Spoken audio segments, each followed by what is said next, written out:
आपण पाहत आहात सतर्क लाईव्ह न्यूज। सलोखा योजनेअंतर्गत मुद्रांक शुल्क व नोंदणी फी माफी देण्याबाबत प्रस्तावना महाराष्ट्रामध्ये किंबहुना देशामध्ये जमिनीच्या वादाबाबतची कोट्यावधी प्रकरणी विविध न्यायालयामध्ये वर्षानुवर्ष प्रलंबित आहेत। त्यामध्ये मुख्यतः मालकी हक्काबाबतचे वाद, शेत बांधावरून होणारे वाद, जमिनीच्या दाव्याबाबतचे वाद, रस्त्याची वाद, शेतजमीन मोजणीवरून होणारे वाद, अधिकार अभिलेखातील चुकीच्या नोंदीमुळे होणारे वाद, शेतीवरील अतिक्रमणावरून होणारे वाद, शेती वहिवाटीचे वाद, भावातील वाटणीचे वाद, शासकीय योजनेतील त्रुटी किंवा प्रस्ताव अमान्य बाबतचे वाद इत्यादी कारणांमुळे शेतजमिनीचे वाद समाजामध्ये आहेत। शेतजमिनीचे वाद हे अत्यंत क्लिष्ट स्वरूपाने व गुंतागुंतीचे असल्याने न्यायालयातील व प्रशासनातील पुरेशा यंत्रणेअभावी सदर वाद वर्षानुवर्ष चालू आहेत। शेतजमीन हा प्रत्येकाचा जिव्हाळ्याचा व संवेदनशील विषय असल्यामुळे यातील वादामुळे कौटुंबिक नात्यांमध्ये एकमेकांबद्दल असंतोषाची भावना व दुरावा निर्माण झाला आहे।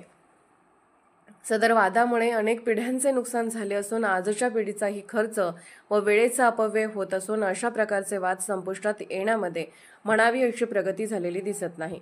शासनाने शेतजमिनीचा ताबा व मालकीबाबत शेतकऱ्यातील आपापसातील वाद मिटवण्यासाठी व समाजामध्ये सलोखा निर्माण होऊन एकमेकांमधील सौख्य व सौहार्द वाढीस लागण्यासाठी एका शेतकऱ्याच्या नावावरील शेत जमिनीचा ताबा दुसऱ्या शेतकऱ्याकडे व दुसऱ्या शेतकऱ्याच्या नावावरील जमिनीचा ताबा पहिल्या शेतकऱ्याकडे असणाऱ्या शेतजमीन धारकाची अदलाबदल दस्तासाठी मुद्रांक शुल्क नाममात्र 1000 रुपये व नोंदणी फी मात्र नाममात्र 1000 रुपये आकारून मुद्रांक शुल्क व नोंदणी फीमध्ये सरत देण्याची सलोखा योजना राबवण्यात दिनांक 1/3/2023 रोजीच्या शासन निर्णयानुसार मान्यता दिली आहे।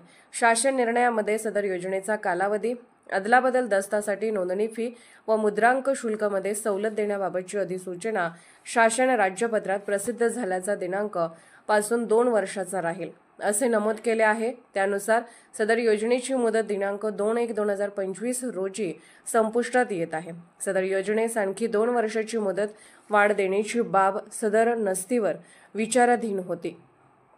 शासन निर्णय शेतजमिनीचा ताबा वहिवटीबाबत शेतकऱ्यातील आपापसातील वाद मिटवण्यासाठी व समाजामध्ये सलोखा निर्माण होऊन एकमेकातील सौख्य व सौहार्द वाढीस लागण्यासाठी एका शेतकऱ्याच्या नावावरील शेतजमिनीचा ताबा दुसऱ्या शेतकऱ्याकडे व दुसऱ्या शेतकऱ्याच्या नावावरील शेतजमिनीचा ताबा पहिल्या शेतकऱ्याकडे असणाऱ्या शेतजमीन धारकाची अदलाबदल दस्तासाठी मुद्रांक शुल्क नाममात्र 1000 रुपये व नोंदणी फी नाममात्र 1000 रुपये आकारण्याबाबत सवलत देण्याबाबतचा सलोखा योजनेचा कालावधी आणखी 2 वर्षाने म्हणजेच 2/1/2025 पासून 1/1/2025 पर्यंत वाढवण्यास शासन मान्यता देण्यात येत आहे।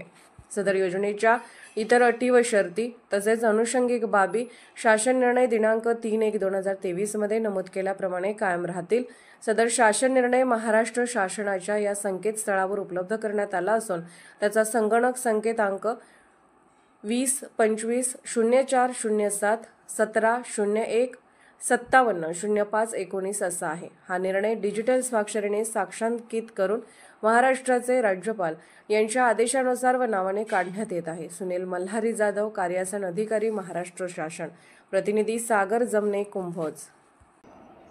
सतर्क लाईव्ह न्यूज चॅनलला लाईक करा, शेअर करा आणि सबस्क्राईब करा।